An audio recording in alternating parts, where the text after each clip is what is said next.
Bonjour et bienvenue dans cette mini-série de évidemment spécial calendrier de l'Avent. Chaque jour, nous explorons ensemble un nouveau chemin pour mieux comprendre, ressentir et agir en harmonie avec la nature et avec toi-même. Que tu sois curieux de découvrir des outils d'écologie intérieure, à la recherche de solutions pour réduire ton impact écologique, ou simplement en quête d'un moment de réflexion et d'apaisement, tu es au bon endroit. Prenons ensemble quelques minutes pour ralentir, nous reconnecter à ce qui compte vraiment et avancer pas à pas vers un quotidien plus aligné avec nos valeurs. Respire profondément, installe-toi confortablement et c'est parti pour l'épisode du jour.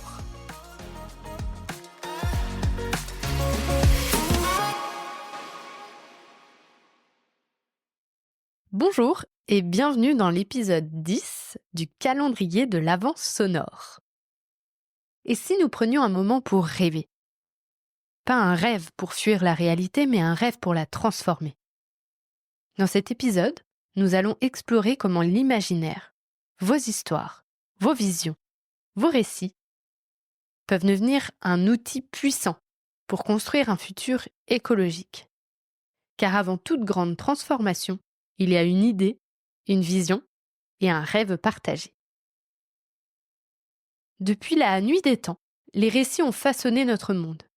Ce sont eux qui nous rassemblent, qui donnent un sens à nos actions. Pensez aux mythes anciens, aux contes de fées, aux romans qui marquent les esprits. Les récits ne sont pas de simples distractions. Ils sont les boussoles de nos civilisations. Pour changer le monde, il ne suffit pas de montrer ce qui ne va pas. Il est bon de raconter une autre histoire. Une histoire qui donne envie de participer, d'agir. Les récits écologiques transforment nos perceptions. Au lieu de voir la nature comme une ressource à exploiter, ils nous montrent qu'elle est une alliée, une partenaire, un trésor à protéger. Dans les années 1970, des scientifiques et écrivains comme Rachel Carson, avec son livre Printemps silencieux, ont révélé les dangers des pesticides. Ce récit a changé la façon dont nous voyons notre impact sur la nature. Ou plus récemment, des récits comme le film Demain ou des spectacles immersifs comme ceux de la Turbine à Nantes montrent ce qui est possible. Les récits sont si puissants parce qu'ils activent nos émotions. Un bon récit ne se contente pas d'informer, il nous touche profondément. Il nous fait ressentir, espérer, rêver. Quand on lit l'histoire d'un village qui a replanté une forêt, ce n'est pas juste un fait.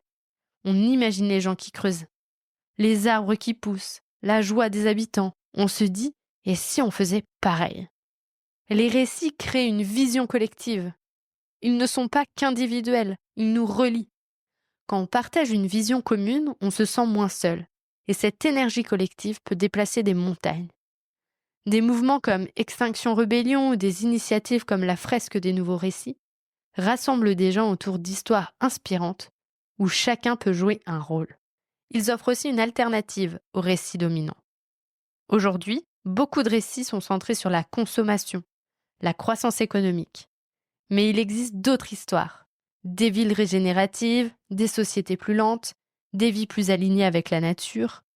Ces récits alternatifs nous montrent que d'autres chemins sont possibles. Prenons un instant pour rêver ensemble. Installe-toi confortablement. Inspire profondément et expire doucement.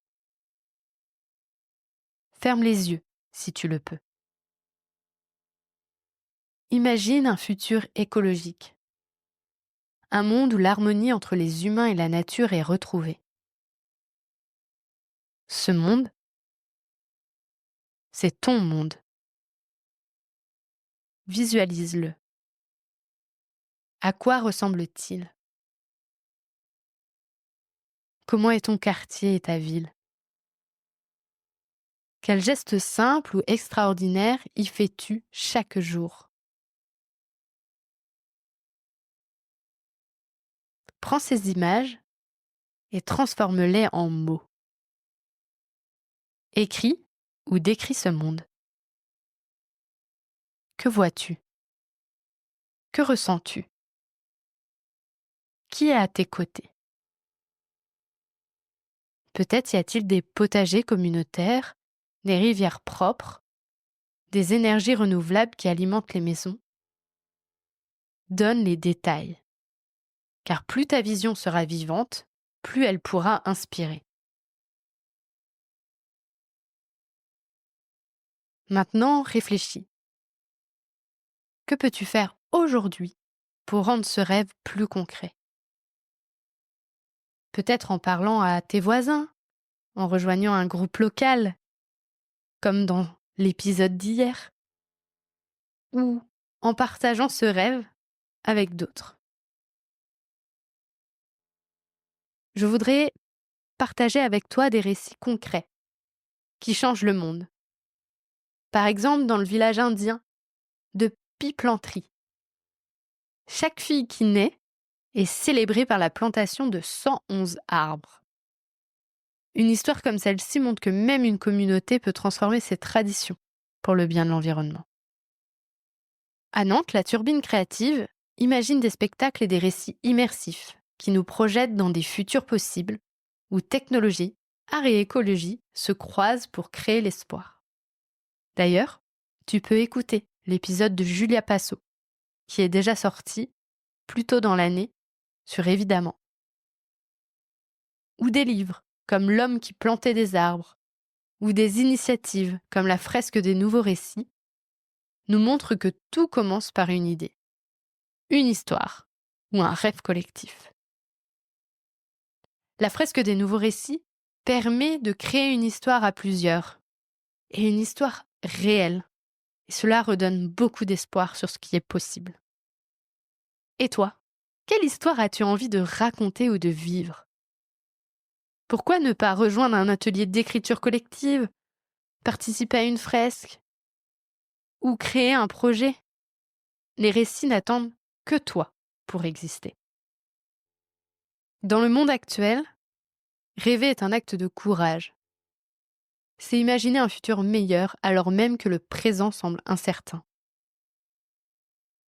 Mais souviens-toi, chaque grand changement commence par un rêve. Une histoire que quelqu'un a osé raconter. Et si ce quelqu'un c'était toi? Si tu ressens l'envie de transformer tes rêves en projets concrets, je peux t'accompagner. Ensemble, nous pourrons réfléchir à des récits ou à des actions à impact qui alignent ton imaginaire avec la réalité. Contacte-moi et construisons ce futur écologique pas à pas. Dans l'épisode de demain, nous continuerons à parler des imaginaires, et notamment des imaginaires autour de Noël, car c'est évidemment la tendance du moment. Prenez soin de vous et de la planète, et à demain! Merci d'avoir écouté cet épisode. J'espère qu'il t'a inspiré et donné des clés pour avancer vers un quotidien plus aligné avec tes valeurs et tes aspirations. Si ce chemin te parle et que tu souhaites aller plus loin, je te propose un accompagnement personnalisé grâce à mes séances de coaching. Ensemble, nous pourrons explorer tes objectifs, dépasser tes blocages et construire des actions concrètes adaptées à ta vie. Pour réserver une séance et en savoir plus, rendez-vous sur mon agenda en ligne, en lien Calendly dans la description. Je serai ravie de te rencontrer et de t'accompagner sur ton parcours. En attendant, prends soin de toi, prends soin de la nature et n'oublie pas, chaque petit pas compte. À très bientôt dans le prochain épisode.